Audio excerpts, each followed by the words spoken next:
Bonjour à tous, j'espère que vous allez excellemment bien et aujourd'hui on va parler de l'étape 19 de ce Giro. Et oui, l'étape numéro 19.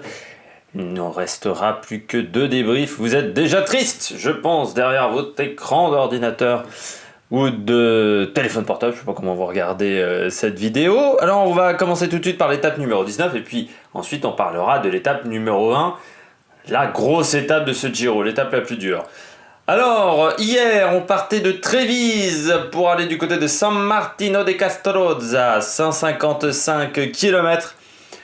Une échappée qui est partie au bout de 10 km, une échappée de 12 coureurs avec Olivier Le Gac de la Groupama FDJ. On avait François Bidard, Esteban Chavez, Marco Canola de la Nippo Vini Fantini, Peter Seri et Andrea Vandrane du côté de Androni Giocattoli.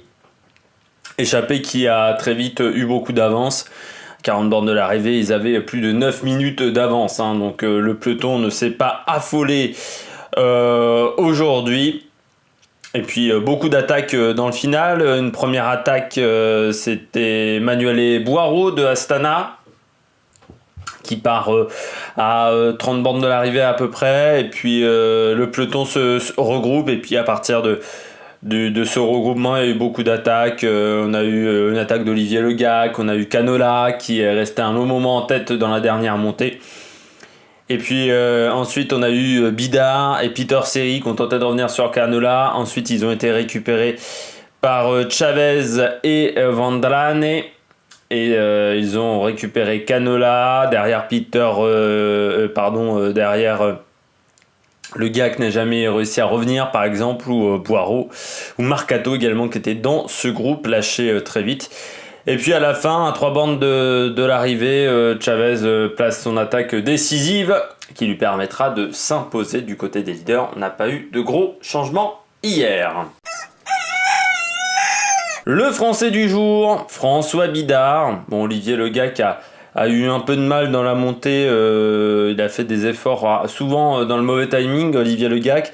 François Bidard, c'est dommage, 6e de l'étape le Français. Il a manqué un petit peu de réussite, il a manqué de justesse tactique dans le money time, dans ces moments importants où il ne faut pas faire d'erreur. Eh bien lui, il en a peut-être commis une. François Bidard, il était bien dans le début de cette montée. Il n'avait pas fait beaucoup d'efforts pendant la journée, une échappée de 12 coureurs sur une étape de 150 bornes. Les relais ne passent pas trop rapidement, donc ça permet d'avoir un bon temps de récupération, surtout qu'il y avait eu une bonne entente dans ce groupe qui a permis de récupérer Boiro par exemple. Et puis dans la montée, il a lancé une attaque quand ils ont vu que Canola commençait à prendre de l'avance avec Peter Seri. Il a suivi la route Peter Seri. Il a ensuite pris des relais. Ensuite, il y a Chavez qui revient dans un second temps avec Vandrame. Là, à partir de ce moment-là, il passait des relais, mais on sentait qu'il en gardait un petit peu sous le pied.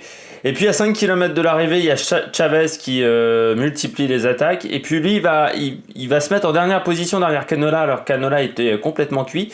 Et il va devoir faire un effort supplémentaire pour revenir sur le groupe parce qu'il s'était fait lâcher avec Canola.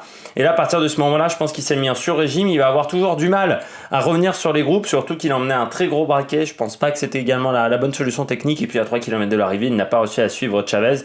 Il n'a pas non plus réussi à suivre Seri. Il s'est fait redépasser par Vandrane qui a vu des problèmes techniques. Et il finit 6e.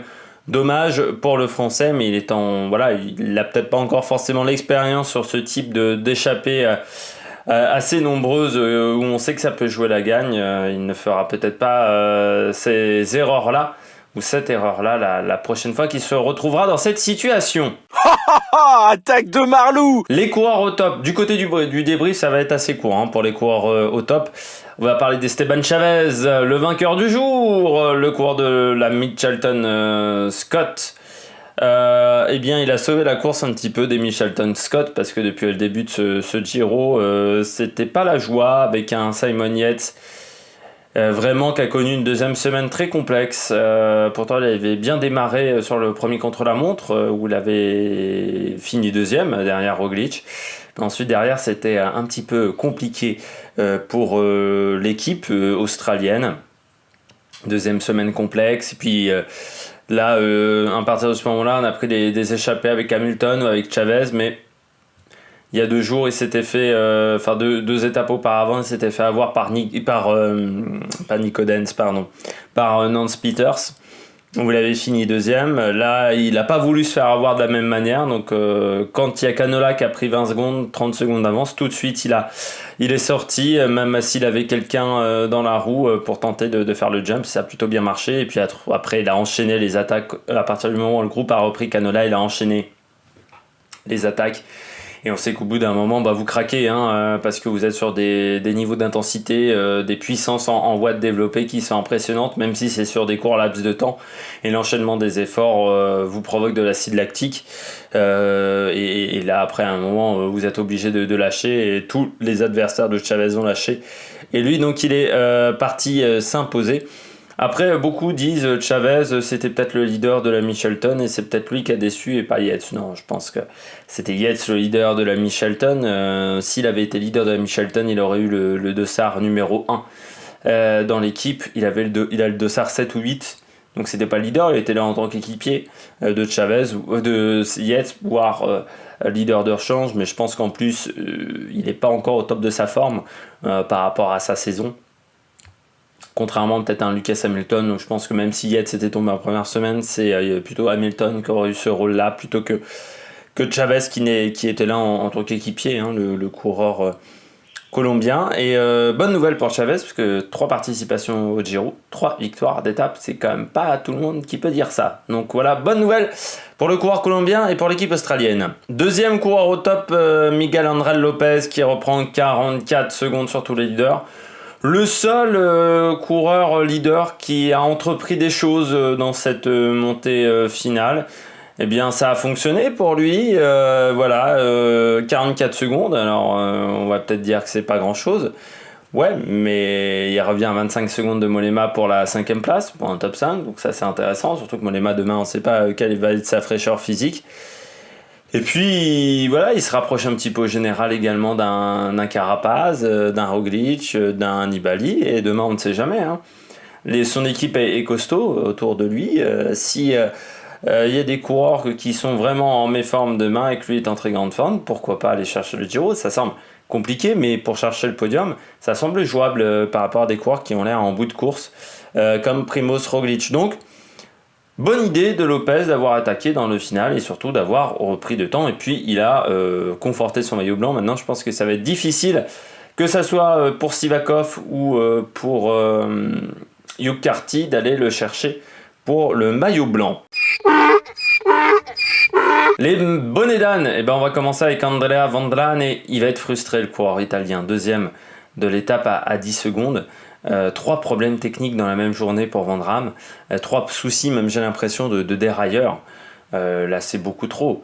Alors certes le coureur a fait peut-être des changements un peu trop dangereux au niveau de son pédalier, au niveau de ses vitesses. C'est vrai que on le dit toujours, mais il faut être doux avec son matériel. Il faut savoir le gérer pendant toute une étape cycliste et éviter de mettre grand braquet sur la plus petite vitesse ou inversement, mettre petit braquet avec la plus grande vitesse. Ça a tendance les dérailleurs ont tendance à pas aimer, mais bon là il y a eu beaucoup de problèmes techniques avec son vélo pour que ça ne soit que le coureur et donc le fournisseur est à blâmer. Parce que ça lui a coûté la victoire aujourd'hui, parce que c'était le plus fort dans le groupe et que c'était surtout le plus rapide, parce que c'est quand même un puncher sprinter Vandrane. Donc voilà, très grosse déception pour le coureur italien qui aurait pu apporter à Androni Giocattoli sa 2e victoire d'étape sur ce Giro. Les autres bonnets d'âne, ce sont les leaders, les Primoz Roglic, les Nibali, les Mollema, qui n'ont rien tenté dans cette dernière montée. Alors je sais qu'elle n'était pas extrêmement difficile, cette dernière montée, mais on aurait quand même pu s'attendre à mieux. C'était quand même plus long que lors d'étape de Antols, et pourtant on avait plus de choses lors de l'étape d'Antols. Pour ces leaders-là, c'est dommage parce qu'on a vu, peut-être que Carapaz n'était pas impérial hier, donc il y a peut-être la possibilité de reprendre de temps. Et si aujourd'hui, eh bien, ils gardent 1 minute de retard ou 40 secondes de retard sur Carapaz, eh bien, ils pourront s'en vouloir, ces coureurs-là, de ne pas avoir tenté plus lors de l'étape d'hier, parce que ça leur aurait permis de reprendre du temps. Et puis déception également pour un Sivakov, il avait Dunbar, je pense qu'il avait la capacité de le faire rouler pour tenter de reprendre du temps à Lopez ou Hugh Carty également, et de s'allier pour tenter de ne pas perdre autant de temps pour le maillot blanc. Là maintenant pour eux c'est mort, le maillot blanc, à part si Lopez s'écroule totalement dans la dernière montée ou qu'eux font une journée incroyable aujourd'hui, ça sera impossible pour eux de s'en sortir. Donc grosse déception pour moi, pour les coureurs pour les leaders qui auraient pu reprendre du temps peut-être hier. Parce que pour moi, quand vous êtes leader, faut prendre le risque de tout perdre des fois pour pouvoir gagner des grandes choses. Là j'ai l'impression qu'hier les coureurs ont joué les places. C'est-à-dire que voilà, ils jouaient déjà la deuxième, la troisième place. Donc ça me déçoit un petit peu. Il y a encore des choses à faire aujourd'hui. J'espère que ça ne se passera pas aujourd'hui lors de l'étape du jour. L'étape du jour, eh bien, c'est l'étape la plus dure de ce Giro 2019. Il n'y a pas photo. Ça aurait pu être celle de mardi. Mais comme on n'a pas pris le Gavia, elle a été un peu plus facile. Là, ça va être très dur. On va partir de Feltre pour aller du côté du Cloche Donné, Monte Avena. 194 km. 2 côtes de première catégorie, 3 côtes de deuxième catégorie. Alors on pourrait dire c'est pas énorme, sauf que je rappelle qu'il n'y a pas vraiment de hors catégorie en Italie, et donc deuxième catégorie c'est déjà dur. Voilà, pour les courses italiennes, il y aura 8 km et demi de plat au départ, et puis ensuite on prendra déjà le Cimacampo qui dure une bonne vingtaine de kilomètres. On descendra et puis après ça sera le morceau de bravoure, le Passo Manguin au kilomètre 78, côte de première catégorie, qui servira également pour un trophée annexe. Et puis ensuite on aura un deuxième sprint intermédiaire du côté de Predazzo pour aller du côté du Passo Rollet au kilomètre 133.1, côte de deuxième catégorie. De nouveau une descente, un petit peu de vallée, c'est un des rares moments de vallée de la journée. Et puis le Cloche Donné, première montée difficile de deuxième catégorie, puis on redescend et on enchaîne avec cette montée de première catégorie. Le Cloche Donné, Monte Avena, 194 km. On va faire donc un petit peu le récapitulatif de chaque côte avec les profils de toutes ces montées. Alors le Cimacampo, 18 km 700 à 5,9 de moyenne, c'est long mais c'est pas très difficile, un passage à 10%, c'est régulier hein, comme vous pouvez le voir. Pendant 15 km on sera entre 6 et 6,8 de moyenne, et puis les 3 derniers kilomètres sont beaucoup plus plats avec 3,7 de moyenne. Il y aura juste un petit passage à 7, entre 7,4 et 6,6 à 1,5 km de la fin de cette montée, donc c'est pas très difficile, mais ça devrait déjà permettre à une échappée de sortir, par exemple un Ciccone pour s'assurer le maillot Azzurro, le maillot de meilleur grimpeur, ou peut-être pour tenter déjà des premières choses. Ensuite la descente, et puis là ça sera le premier moment difficile, et c'est peut-être là où on commencera à voir les premières difficultés, et surtout les premières tentatives pour faire lâcher Carapaz et les Movistar. Alors certes, ça paraît loin de l'arrivée encore à ce moment-là, on sera encore à plus de 100 km de l'arrivée, sauf que c'est un morceau de bravoure, le Passo Manguin, avec, je sais jamais comment le dire, 18 km 900 à 7,6 de moyenne, montée difficile, très irrégulière. Sur la première partie, sur les 12 premiers kilomètres, on a des passages, on va dire, en faux plat montant à 5%, 4,6 de moyenne, et puis des messages beaucoup plus durs à 9,2 ou 9,4 de moyenne, comme ce passage entre le kilomètre 8 et le kilomètre 10 de cette montée. On aura ensuite un passage en faux plat montant. Et puis les 6 derniers kilomètres, c'est là où c'est très difficile, à 10% de moyenne sur ces 6 derniers kilomètres, avec un passage à 15%. Et un autre au-delà de 12% également, donc ça va être très difficile cette montée qui nous emmènera au-dessus des 2000 mètres d'altitude. Mais ensuite on aura encore le Passo Rollet. Alors le Passo Rollet, c'est pas extrêmement difficile, sauf que si on commence à plus avoir beaucoup d'équipiers, il va falloir commencer à faire le travail seul. Ça sera entre le kilomètre 112 et le kilomètre 133, 20 km 6 à 4,7 de moyenne. Sauf qu'on a première partie pendant 5 km 700 à 6,3 de moyenne, puis pendant quasiment 10 km c'est plat. Et puis ensuite une deuxième partie avec un passage à 10% où on sera entre 5 et 6,5 de moyenne. Donc c'est pas très difficile, mais ça va faire du dénivelé. Puis surtout c'est une montée qui sera longue à 20 km 600, même s'il y a on va dire 8 ou 9 km qui ne sont pas très difficiles dans cette montée, mais ça va faire quand même du kilomètre. Cloquet donné. Voilà, on va revenir dessus à la souris, voilà. Là, c'est court, mais très très très difficile. 11 km 1 à 5,5 de moyenne. Le début et le pied est dur, avec 9,4 dans les premiers 500 mètres. Puis ensuite, ça devient un peu plus simple, mais quand même 6,5 de moyenne sur les 3 premiers kilomètres. Puis ensuite, pendant 4 km, c'est plat ou en faux plat montant. Puis les 4 derniers kilomètres à 8,3 de moyenne, avec des passages très irréguliers, un passage à 16 de moyenne et puis des passages à 11, 10% de moyenne. Donc c'est très difficile, très irrégulier. Il y aura énormément de changements de rythme dans cette montée. Et puis on arrive à l'arrivée. Enfin, du côté du Clocedone Monte Avena, c'est une montée de 6 km 900, mais après 187 km ça fera mal, avec 7,3 de moyenne et un passage à 11%, un dernier kilomètre également qui n'est pas très facile.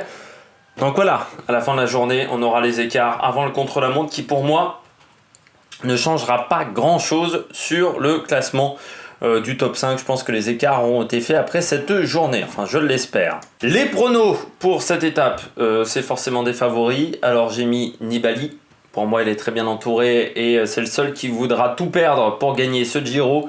Je marque également Lopez parce que vu l'attaque qu'il a fait hier, j'ai l'impression qu'il finit plutôt bien ce Giro. Et puis l'année dernière il avait déjà très bien fini le Giro. Et puis je mettrai Mikel Landa, parce qu'il peut jouer à la stratégie d'équipe et il peut piéger son coéquipier Carapaz. J'espère que vous avez aimé cette vidéo. N'hésitez surtout pas à vous abonner. N'hésitez pas à mettre un pouce bleu si vous avez aimé. N'hésitez pas à relayer ça sur vos réseaux sociaux si vous avez surkiffé. Et puis nous, on fera le débrief et je pense qu'il y aura beaucoup de choses à dire de cette étape numéro 20. Et puis on parlera de la dernière étape de ce contre-la-montre autour de Vérone, qui pourrait réserver des choses intéressantes si au niveau du classement général, les écarts n'ont pas été faits avec l'étape du jour. Allez, ciao ciao sur l'Amérique Production.